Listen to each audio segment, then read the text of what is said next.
At the cross-border base's helicopter hangar, nobody took Maria Diaz seriously. Pilots had nicknamed her Wrench Girl, assigning important maintenance tasks to male technicians instead. The 34-year-old Maria would quietly perform basic maintenance, keeping to herself. No one knew that this petite woman had previously flown helicopters in covert operations for 10 years, received 3 Medals of Valor, and was known by the code name Ghost Hawk. That is, until that stormy night when all pilots refused to rescue an injured Special Forces team stranded across the border, and the hangar doors opened as Maria's Black Hawk lifted off into the darkness. Welcome to Best Honor Stories.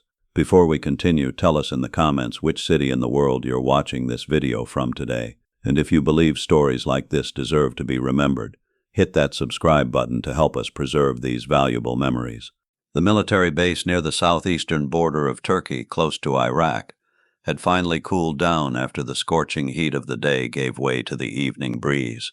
Known as Anaconda Base, this outpost served as a strategic point for cross-border operations. The helicopters and specially trained personnel stationed here participated in the region's most challenging missions. The helicopter hangar was preparing for the night shift. 5 Black Hawk helicopters stood side by side, maintenance complete and ready for action. As technicians performed their final checks, a small woman in the corner carefully examined the rotor system of a UH-60 Black Hawk. Maria Diaz was 34, short and slender. She always kept her black hair in a tight bun, rolled up the sleeves of her uniform jacket, and never minded the motor oil stains on her hands. She had been working as a helicopter technician at Anaconda Base for 3 years, and for 3 years, almost everyone at the base had called her Wrench Girl. "Hey, Wrench Girl," Captain Collins called out, walking from the other end of the hangar. "The fuel gauge is acting up again. Make sure it's fixed by tomorrow." Maria looked up and politely said, "Yes, sir." Her voice was so quiet that Collins had to lean in to hear her. "And for God's sake, speak up," said Collins, rolling his eyes. "We're not deaf here, just not stupid." The other technicians and pilots standing in the hangar laughed. Maria just nodded and returned to her work. Collins was the chief pilot and flight operations commander. He was considered the best pilot on the base, at least he thought so. On the other side of the hangar, 3 pilots were making dinner plans. "Martinez, any bets for tonight?" one asked. "On how many screws Wrench Girl tightened wrong today?" Lieutenant Martinez laughed. "I lost that bet last time. She's actually quite meticulous." "Yeah, but do you really think a woman can truly understand a Black Hawk? Sorry, but this machine has 22,000 horsepower. It's not a toy." Maria heard this, as she always did, but she chose to ignore it, as she always did. She removed her gloves and began taking notes in her technician's logbook. Keeping detailed records was her obsession. Some said it was excessive, but Maria believed in documenting the condition of every part of each helicopter. As the evening progressed, only the night shift personnel remained in the hangar. Maria was still working. She had identified the problem with Helicopter 3's fuel gauge, but the repair could wait until tomorrow. Now she was focused on her personal obsession, optimizing rotor control systems. "Still here, Diaz?" asked Sergeant Rodriguez, the night shift supervisor. "Your shift ended 2 hours ago." "Just checking a few things, sir," said Maria, closing her notebook. Rodriguez nodded. "Good, because the weather's getting worse. A sandstorm is approaching. Everyone's heading to shelters." Maria looked outside toward the desert. A reddish-brown cloud was approaching on the horizon. The region's sandstorms were infamous, reducing visibility to 0, damaging electronic equipment, and making flights impossible. "Thanks, Sergeant. I'm leaving now," she said, and began gathering her things. While walking toward the technician barracks, Maria noticed high-ranking officers in a military jeep passing by. They looked hurried. The jeep was heading straight for the command center. When she reached her room, Maria took a clean uniform from her small locker. As she was heading to the bathroom to shower, she heard an alarm echoing from a distance. This was unusual. Sandstorm alarms sounded different. This was an emergency signal. She quickly changed and stepped into the corridor. Other technicians were also coming out of their rooms, everyone wondering what was happening. "What's going on?" Maria asked a communications specialist rushing down the corridor. "Emergency," said the specialist without stopping. "There's a team across the border. They're planning a rescue operation." Maria's heart tightened. A rescue operation during an approaching sandstorm. This wasn't good. Not good at all. Instinctively, she headed toward the hangar. She wanted to see what was happening there. When she stepped outside, the wind had intensified. Sand particles hit her face. The cloud on the horizon was now closer, more threatening. When she reached the hangar, she saw the chaos. Pilots and technicians arguing, officers shouting, radios buzzing. Maria quietly moved to a corner and started listening. "Charlie team's position has been located," said the operations officer. "They were ambushed. 3 wounded, 1 critical. Urgent evacuation needed." "But the weather conditions are impossible," said Captain Collins. "The sandstorm will be here within an hour at most. A round trip would take at least 2 hours. If we don't act now, we'll have to leave them there," said Colonel Meredith, the base commander. "Their situation is critical." Collins shook his head. "Colonel, this would be a suicide mission. Flying in that storm, we'd only be endangering the team sent to rescue them, too." Colonel Meredith looked at the other pilots. "Any volunteers?" All the pilots in the hangar looked at each other. None stepped forward. They were all experienced, brave men. But flying in these conditions was truly suicidal. "I'm sorry, Colonel," said Collins, "but this operation is impossible. The weather conditions don't allow it." Maria continued watching from the corner. Images were forming in her mind. She had flown in such a storm before, between mountains, with almost zero visibility. In Kandahar, 2007, there were wounded soldiers then too. Then too, pilots had refused, but she hadn't refused. "All right," Colonel Meredith finally said, accepting defeat. "Inform Charlie team. They'll need to move to the nearest shelter and wait for the storm to pass. We'll reach them at first light tomorrow." Maria felt her hands trembling. But this wasn't fear. It was adrenaline. It was decision time. "Colonel," she said, quietly stepping forward. Everyone turned to her. Some were surprised. What did this small technician want? "What is it, Diaz?" asked the colonel, slightly frowning. "I'll go, sir," said Maria, in a voice louder and clearer than usual. There was a moment of silence. Then laughter broke out. "You?" said Collins, incredulously. "You haven't even sat next to a pilot, wrench girl." Maria turned to Colonel Meredith, ignoring Collins. "I'm certified as a pilot, Colonel. I have UH-60 Black Hawk training, and I've flown in weather conditions like this before." The colonel looked at her in astonishment. "Aren't you a technician?" "I am now, sir, but I previously served as a pilot for 10 years. Collins laughed. "Nonsense. I've seen your personnel file. You've never been on active duty before." Maria took a deep breath. It was time to reveal a truth she had been trying to hide for a long time. "I was with Special Operations, sir. Classified missions. My file is sealed." Colonel Meredith's expression changed, as if he had remembered something. "Your name? What's your full name?" he asked carefully. "Maria Elena Diaz, Colonel. I previously served with the rank of captain. My code name was Ghost Hawk." Everyone in the room froze. Colonel Meredith's eyes widened. "Ghost Hawk," he said, almost whispering. 2007, Kandahar. A rescue operation in a storm." Maria nodded. "Yes, sir. That was me." Collins interrupted. "Colonel, you don't believe this nonsense, do you? This woman—" "Shut up, Collins," the colonel said sharply. "If she is who she says she is, she has more difficult flight experience than you could ever have." The colonel approached Maria. "Prove it," he said. Maria took a small leather wallet from her pocket and pulled out an ID card. She handed the card to the colonel. The colonel examined the card and nodded. "Special Forces Air Operations Captain rank." Then he looked at Maria. "But why? Why are you here as a technician?" A flash of pain appeared in Maria's eyes for a moment. "Long story, sir. But we don't have time right now. That team is waiting for us, and I'm ready to bring them back." The colonel made his decision. "I authorize the flight, Captain Diaz, but you can't go alone. You need a co-pilot and a medic." Maria nodded. "Rodriguez is familiar with helicopters. I trust him, and any volunteer from the medical team." "I'll go," said a voice from behind. A young medical specialist stepped forward. "Lieutenant Singh, sir. I have intensive care training." "Thank you, Lieutenant," said Maria. Then she turned to the colonel. "We can take off in 10 minutes, sir." "This is still crazy," said Collins angrily. "You all know you're going to die, right?" Maria looked at him, a cold determination in her eyes. "Don't underestimate me, Collins. I've done things you'd never dare to do." Preparations were completed quickly. Rodriguez brought a flight suit reserved for pilots. As Maria put it on, everyone watched her transformation. Even her posture in the suit was different. More upright, more authoritative. She was no longer wrench girl, but a commander. While performing her pre-flight checks, she circled the helicopter. Each system, each indicator, each control, she personally checked them all. Then she moved to the cockpit and sat in the pilot's seat. When she placed her hands on the controls, every cell in her body came alive. It felt like coming home.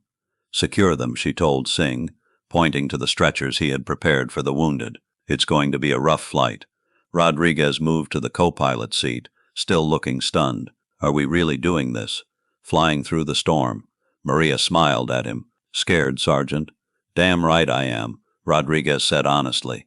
"Good. Fear keeps you alive." Maria put on her headset. "Tower, this is Rescue 1, requesting takeoff clearance." "Rescue 1, this is Tower. Takeoff clearance granted. God be with you." Maria started the engine. The powerful sound of the helicopter's engines filled the hangar. The rotors began to turn, slowly at first, then increasingly faster. The hangar doors opened, revealing the dark, stormy night outside. On the horizon, the giant cloud of the approaching sandstorm had almost covered the entire sky. Maria took a deep breath and pushed the controls forward. The helicopter rose, exited the hangar, and climbed into the dark sky. In the hangar below, Collins and the other pilots watched in disbelief. "That woman is either a genius or crazy," said Collins. "Or perhaps braver than you've ever been," said Colonel Meredith, with clear admiration in his voice. The helicopter quickly ascended and headed toward the operation area across the border. Maria received coordinates through her headset and adjusted her course. The first 10 minutes were uneventful, but then they reached the edge of the storm. "Hold on," said Maria. "It's going to get bumpy." When the helicopter entered the sand cloud, it immediately began to shake. Visibility was almost zero. Rodriguez's face had turned white with fear. "How will we see? How will we navigate?" he shouted. Maria remained calm. "We don't see. We feel." She firmly pressed her hands on the controls. "The helicopter tells us what to do. We just listen." The helicopter shook violently, tossed one way and then another by the wind. Under normal conditions, no pilot would continue flying in such an environment. But Maria wasn't a normal pilot. "We're descending," she said, without breaking her concentration. "We're losing our altitude advantage." "What will we do?" Rodriguez asked in panic. "Nothing to do," said Maria. "We won't fight the storm. We'll dance with it." And dance they did. Maria guided the helicopter with perfect precision. She responded to each move of the wind with a counter-move. The helicopter sometimes tilted to the side, sometimes suddenly descended, sometimes turned dangerously, but it was always under control. "How can you do this?" Rodriguez asked admiringly. "Practice," Maria said briefly, "and survival instinct." As they approached the coordinates, Maria made a radio call. "Charlie Team, this is Rescue 1. Report your position." A crackling response came over the radio. "Rescue 1, this is Charlie Team. Our position is on the eastern slope of the mountain. But how will you find us in this storm?" "Send a light signal," said Maria. "Continuously, we'll find you." Rodriguez looked doubtfully. "How will we see light in this sand?" "We won't see it," said Maria. "But the helicopter's sensors will detect it." Maria activated the helicopter's advanced sensor systems. These systems were rarely used even under normal conditions because they were very sensitive and often gave false alarms. But Maria knew how to use them. "There they are," she said, pointing to a small light spot on the screen. "Eastern slope, just as they said." Rodriguez looked in disbelief. "How did you—" "I'll explain later," said Maria. "Now get ready for landing. Singh, be ready to get the wounded." Landing in the middle of the storm was nearly impossible, but Maria had done this before. She slowly lowered the helicopter, using her sensors and instincts. While the rotors wildly scattered the sand, they finally touched ground with a hard jolt. "Move quickly," Maria shouted. "We have 2 minutes, then we need to take off." Singh opened the rear door and jumped out. The wind and sand were so dense that it was impossible to see a few meters ahead. But Charlie Team was ready. They quickly carried 3 wounded soldiers into the helicopter. "Is everyone inside?" Maria asked over the radio. Yes, we're all inside, the team leader responded. But how will we get back? The storm is intensifying. Trust me, said Maria. We're going home. The return journey was even harder. The storm had intensified, and the helicopter was now heavier. But Maria never lost control. With each jolt, each sudden drop, she maintained her composure. A little more, she murmured. Let's hold on a little longer, girl. Rodriguez looked at her in surprise. Are you talking to the helicopter? Maria smiled. I always talk to my best friends. When the lights of the base began to appear, everyone breathed a sigh of relief. Maria called the base on the radio. Tower, this is Rescue 1. We're coming in for landing. We have wounded, have medical team ready. Rescue 1, this is Tower. Understood. Landing strip is ready. Good job. Maria gently landed the helicopter. As the rotors slowed, they saw the crowd gathered around them. The entire base personnel had come out to welcome the helicopter that had accomplished the impossible. When the doors opened, the wounded were taken out first. Then the rest of Charlie team. Next, Singh and Rodriguez. And finally Maria. When she removed her pilot helmet, the crowd fell silent. This woman, who was just a technician 3 hours ago, was now a hero. Colonel Meredith stepped forward and saluted Maria. Captain Diaz, that was a magnificent flight. Maria returned the salute.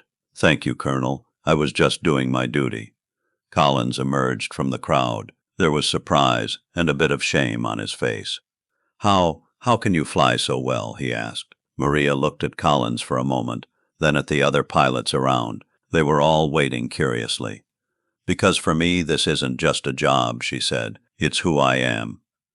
That night, Colonel Meredith called Maria to his office. There was an open file on his desk. Ghost Hawk, he said, reading from the file. Pilot in special operations for 10 years. Foam 57 successful missions. 3 Medals of Valor. And then, resignation. Why? Maria looked out the window at the now calm desert. I lost a mission in Kandahar, Colonel. 6 soldiers. I couldn't save them. That's not what it says in the file, said the colonel. It says you rescued 3 soldiers in impossible conditions. The others were all ready. I know what it says, Maria said sharply. But I know the truth. I could have been faster. I could have been braver. The colonel nodded. And then Secret Service. Special flights for the CIA. Then sudden resignation. And rejoining the Army as a technician. I thought I couldn't be a pilot anymore, said Maria. But I couldn't leave helicopters. They're part of me. Today you proved those skills are still there, said the colonel. And if it were up to me, I'd like to see you back in the cockpit. Officially. Maria was surprised. But my file. Your file is now open, said the colonel. As of tomorrow, your official rank and duty will be reinstated, Captain Diaz. He took a badge from the desk and handed it to Maria. Or should I say now, Major Diaz? Maria took the badge, her eyes filling with tears. Thank you, Colonel. Don't thank me, said the colonel. Today you saved the lives of 6 soldiers, and perhaps your own life too. The next morning, when Maria came to the hangar in her pilot uniform, everyone looked at her differently. No one called her Wrench Girl anymore. She was now known as Ghost Hawk. Collins came up to her, hesitated for a moment, then extended his hand. I'm sorry, Major. I underestimated you. Maria shook his hand. It's okay, Captain. Sometimes people see us differently than we are. What matters is how we see ourselves. She walked toward a Black Hawk in the hangar and gently placed her hand on its body. Yes, she thought. She had come home, and this time she wouldn't leave. Come on, girl, she whispered to the helicopter. Time to fly. Now I ask you, have you ever known someone like Maria Diaz? Someone who was underestimated by their appearance, but harbored incredible talents and courage inside? Share in the comments, because these stories need to be remembered. These people need to be honored. Thank you for watching Best Honor Stories. If this story touched you, share it, subscribe, and help these silent heroes' voices continue to be heard. We'll see you in the next story.